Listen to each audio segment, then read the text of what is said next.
नमस्कार बच्चों। कल अपन ने अपवर्तन के बारे में पढ़ा, अपवर्तन से होने वाली प्रमुख घटनाओं के बारे में अध्ययन किया।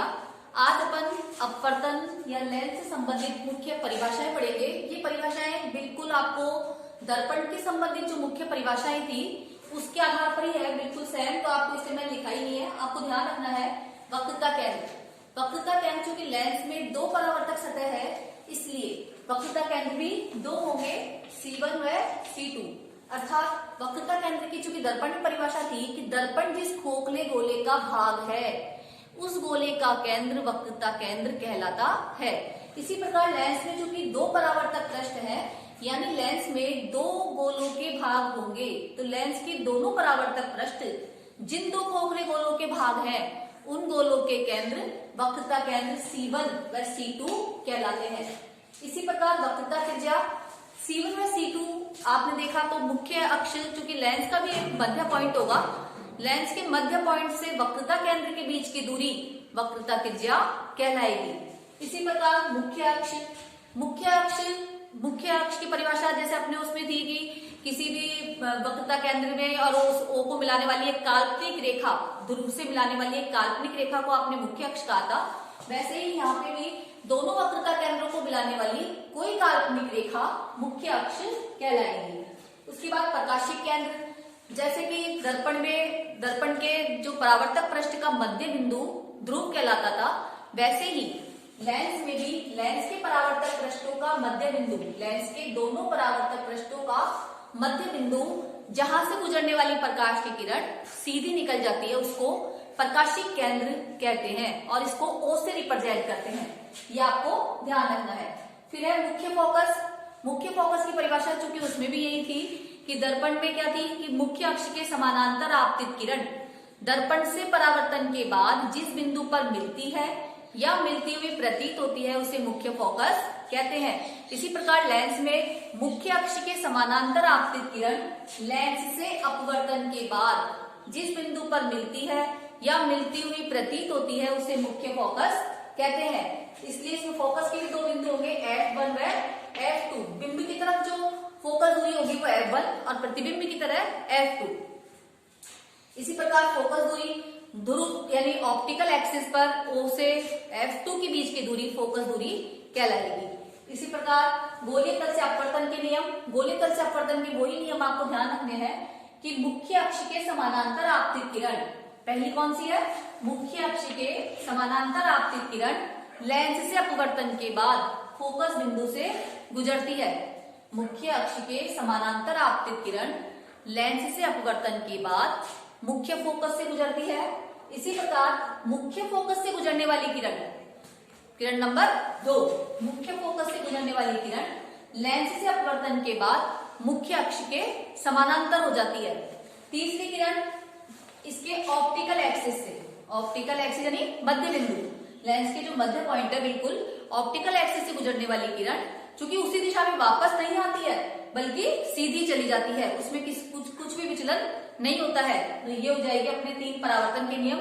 ये किए हैं हमने चूंकि गोलीय तल से अपवर्तन के नियम, और ये किए हमने परावर्तन में भी पढ़े हैं। वही मुख्य अक्ष के समानांतर आपतित किरण फोकस से गुजरती है, मुख्य फोकस से गुजरने वाली मुख्य अक्ष के समानांतर हो जाती है। चूंकि दर्पण में चूंकि परावर्तन होता है तो किरण उसी दिशा में आ जाती है, लेंस में चूंकि अपवर्तन होता है दूसरा, इस वजह से वो दूसरी दिशा में चली जाती है और ऑप्टिकल एक्सिस से गुजरने वाली सीधी निकल जाती है। ये बातें ये की है अवतल लेंस के लिए।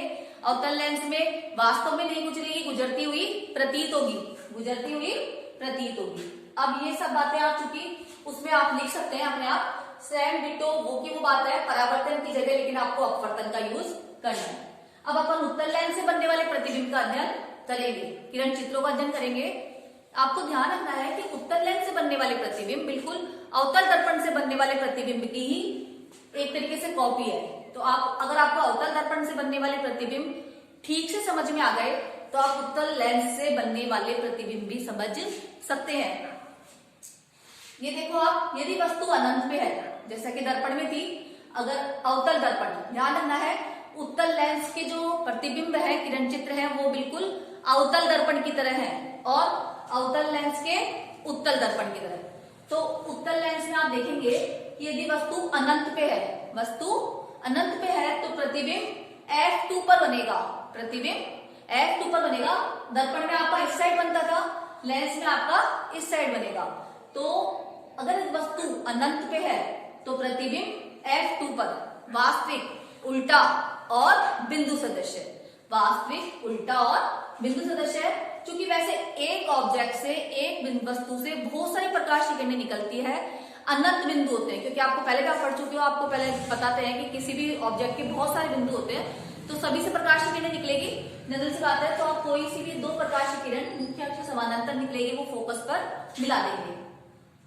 अब अपन थोड़ा आगे आते हैं अनंत और 2f1 के बीच में। इसको 2f1 को अपन ने दर्पण में C कहा था, वक्रता केंद्र कहा था, वहां इसको अपन बोलेंगे 2f1। तो अनंत और 2f1 के बीच में वस्तु है तो प्रतिबिंब बनेगा F2 और 2f2 के बीच में, F2 और 2f2 के बीच में। वहां पे भी अपने प्रतिबिंब फोकस और C के बीच में बना था। जब वस्तु अनंत और C के बीच में थी तो प्रतिबिंब C और फोकस बिंदु के बीच में बना था। वैसा ही यहाँ पे भी F2 और 2f2 के बीच में बनेगा, वास्तविक, उल्टा और वस्तु से छोटा।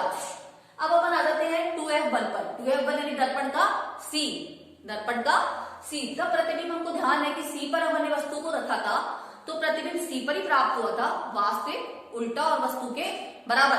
सेम वही 2f1 पर आपने रखा है तो प्रतिबिंब आपको 2f2 पर मिलेगा, वास्तविक, उल्टा और वस्तु के बराबर। लेकिन आपने उसमें ये करा था कि आपने C से किरण को नहीं गुजारा था, आपने किरण को गुजारा था इसमें, लेकिन आपको O से ही गुजारना है किरण को।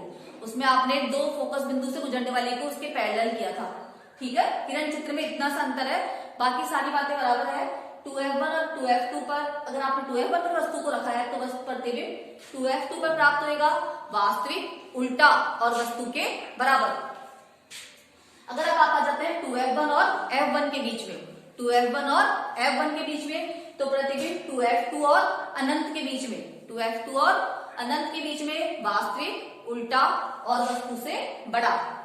फिर इसी प्रकार यदि आप आ जाते हैं f1 पर, कहा जाते हैं f1 पर, f1 पे आ जाते हैं तो प्रतिबिंब अनंत पे बनेगा। अनंत पे चूंकि कोई सीमा नहीं है इसलिए आप उनको मिलता हुआ बताएंगे नहीं, वास्तविक, उल्टा और वस्तु से बहुत बड़ा। इसी प्रकार यदि आप जैसे उसमें आप O और मतलब P और f1 के बीच में आ गए थे तो प्रतिबिंब लेंस के पीछे बना, तो दर्पण के पीछे बना था। यहाँ चूंकि प्रतिबिंब पहले तो एक साइड बनी रहे ना, इसलिए अब जो प्रतिबिंब बनेगा वो लेंस के पीछे, आप उसको बोल सकते हैं कि बस बिंब की साइड में जहां वस्तु रखी है उसी तरफ प्राप्त होगा। उसी तरफ प्राप्त होगा तो जनरल सी बात है कि वो आभासी होगा, सीधा होगा, आप उसको लेके जाओगे कभी भी नहीं मिलेगी। तो इसलिए आप देखेंगे कि इनको आप पीछे मिलाते हुए प्रतीत होगी, आपको मिलती हुई प्रतीत होगी। और जब भी प्रतीत होती है तो प्रतिबिंब वास्तविक न बनकर आभासी बनता है। इसलिए उत्तल लेंस में यदि वस्तु f1 और O के बीच में रखी है तो प्रतिबिंब 2f1 और अनंत के बीच में बनता है और आभासी, सीधा और वस्तु से बहुत बड़ा बनता है। ये की बातें आपको अब आपको देखोगे कि अवतल लेंस के लिए, तो अवतल लेंस के लिए वही बातें ध्यान रखनी है जो आपने उत्तल दर्पण के लिए ध्यान रखी थी। इसलिए उनके लिए डायग्राम आप अपने आप बना सकते हैं। ये किरण चित्र बनाने में किसी को कोई परेशानी अब नहीं होनी चाहिए। यहाँ अपना ये टॉपिक पूरा हो गया है। यहाँ पे अगर अपन देखें तो आवर्धन की परिभाषा अगर अपन देखें तो आवर्धन की परिभाषा भी लेंस दर्पण वाली ही है। प्रतिबिंब की ऊंचाई और बिंब की ऊंचाई का अनुपात आवर्धन कहलाता है। या फिर किसी वस्तु को आवर्धित करने की क्षमता, किसी वस्तु को आवर्धित करने की क्षमता ही उसकी आवर्धनता कहलाती है। वो ही अगर अपन इसमें देखें h डैश बटा h, प्रतिबिंब की ऊंचाई बटा बिंब की ऊंचाई।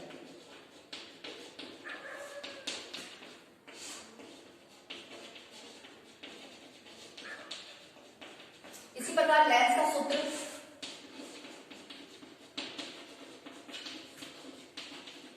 एक बटा एफ बराबर एक बटा बी माइनस एक बटा यू। इसी प्रकार अगर आपको क्वेश्चन सॉल्व करने हैं तो आपको चिन्हों का ध्यान रखना पड़ेगा, चिन्ह परपाटी का ध्यान रखना पड़ेगा। और चिन्ह परपाटी में आपको पता है कि किसी भी मुख्य बिंदु से बाईं ओर ली गई दूरियां तो धनात्मक, दाईं ओर ली गई दूरियां धनात्मक, बाईं ओर ली गई दूरियां ऋणात्मक ली जाएगी, ऊपर की तरफ ली गई प्लस और नीचे की तरफ माइनस। बिल्कुल आपको ग्राफ पेपर वाली बात ध्यान रखनी है। अब आप बता सकते हैं कि उत्तल लेंस की फोकस दूरी किस में आएगी, प्लस में कि माइनस में? प्लस में, बिल्कुल, क्योंकि ये इस साइड है इसके, तो उत्तल लेंस की फोकस दूरी प्लस में। बिंब की दूरी हमेशा ही माइनस में होगी क्योंकि बिंब हमेशा दाईं ओर ही रखा जाएगा, इसलिए यू तो हमेशा ही किसमें होगा, माइनस में। उत्तल लेंस की फोकल दूरी प्लस में, और प्रतिबिंब चूंकि इस साइड बन रहा है प्रतिबिंब भी, इसलिए प्रतिबिंब भी किसमें आ जाएगा, प्लस में। ठीक है, ये बातें आपको ध्यान रखनी है। इसी प्रकार यदि आप अवतल लेंस की बात करें तो अवतल लेंस के लिए यू तो माइनस में रहेगा, एफ चूंकि अवतल लेंस की फोकस दूरी भी इधर ही आएगी, इसलिए एफ भी माइनस में रहेगा। और चूंकि प्रतिबिंब इसमें आभासी बनता है, हमेशा प्रतिबिंब भी आभासी बनता है, सीधा बनता है, तो वो इस साइड ही बनेगा, इसलिए प्रतिबिंब बी भी कैसा आएगा, माइनस में। ये बातें आपको ध्यान रखनी है जब आप क्वेश्चन सॉल्व करेंगे, न्यूमेरिकल सॉल्व करेंगे।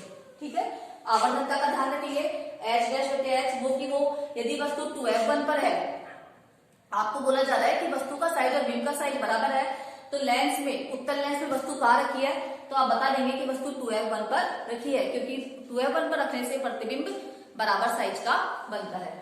इसके बाद अपन देखेंगे लेंस की क्षमता।